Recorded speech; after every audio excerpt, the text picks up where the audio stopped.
Épreuve blanche du DELF, niveau B2. Vous allez écouter plusieurs documents. Avant chaque écoute, vous entendez le son suivant. Pour répondre aux questions, cochez la bonne réponse. Exercice 1.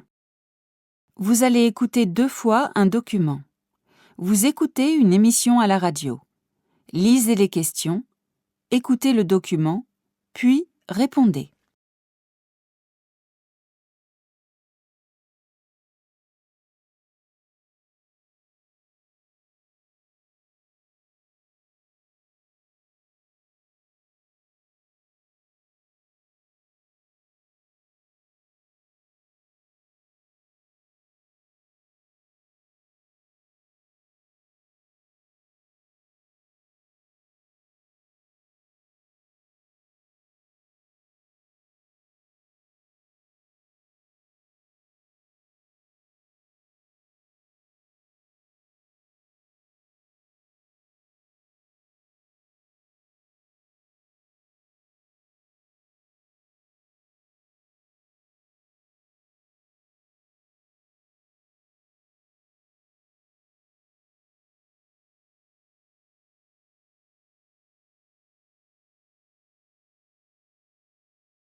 Première écoute.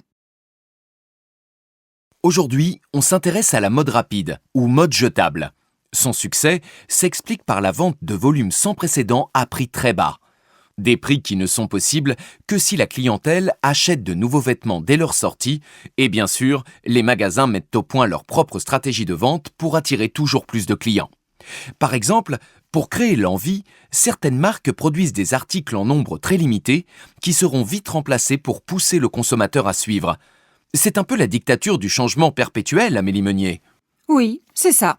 En fait, la plupart du temps, la nouveauté, c'est simplement le même modèle dont on a changé la couleur. Il faut dire que la presse nous montre aussi ces nouveaux produits.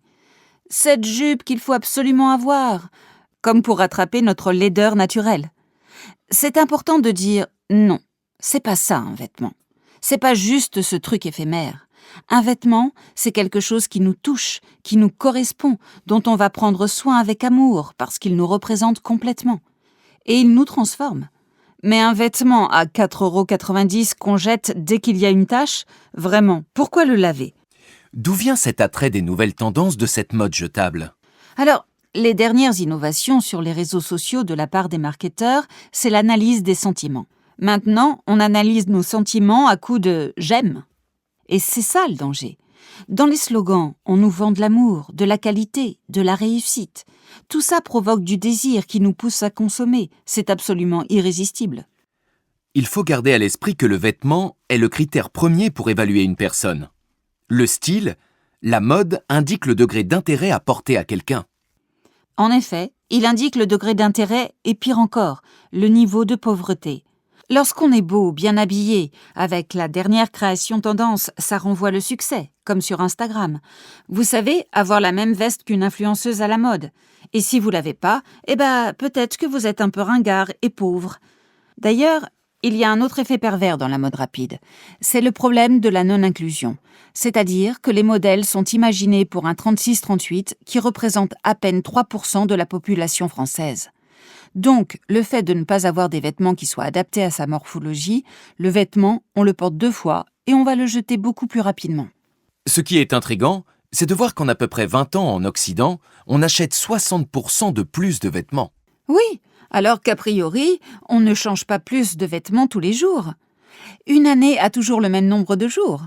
Ça montre bien qu'il y a une explosion du nombre de vêtements qu'on consomme. C'est notamment dû à la vente en ligne avec une facilitation de l'acte d'achat qui pose pas mal de problèmes. Les prix sont toujours moins chers, mais sans pour autant garantir des vêtements de meilleure qualité ou qu'on va garder plus longtemps. Et on a la possibilité de renvoyer ces articles. Cela pousse les entreprises à augmenter la production et ce, souvent, en demandant toujours plus aux ouvrières et ouvriers textiles. Ne l'oublions pas, notre consommation n'est jamais neutre.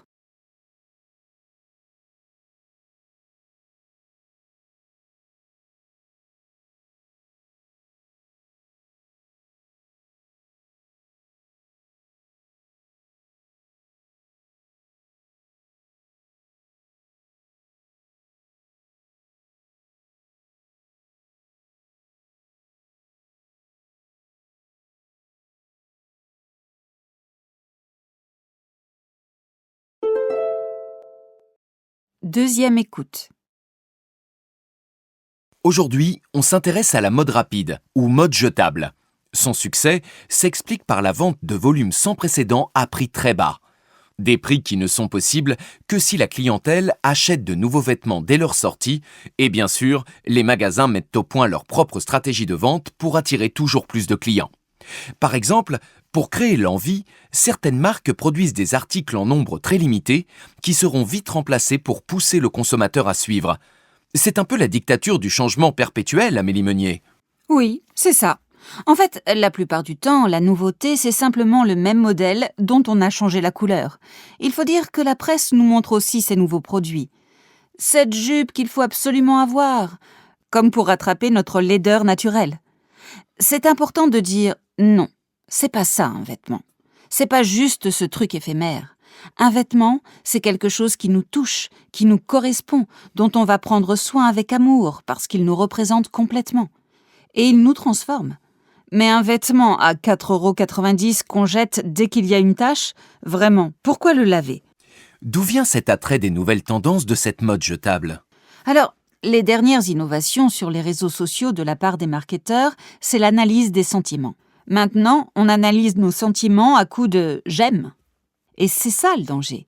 Dans les slogans, on nous vend de l'amour, de la qualité, de la réussite. Tout ça provoque du désir qui nous pousse à consommer. C'est absolument irrésistible. Il faut garder à l'esprit que le vêtement est le critère premier pour évaluer une personne.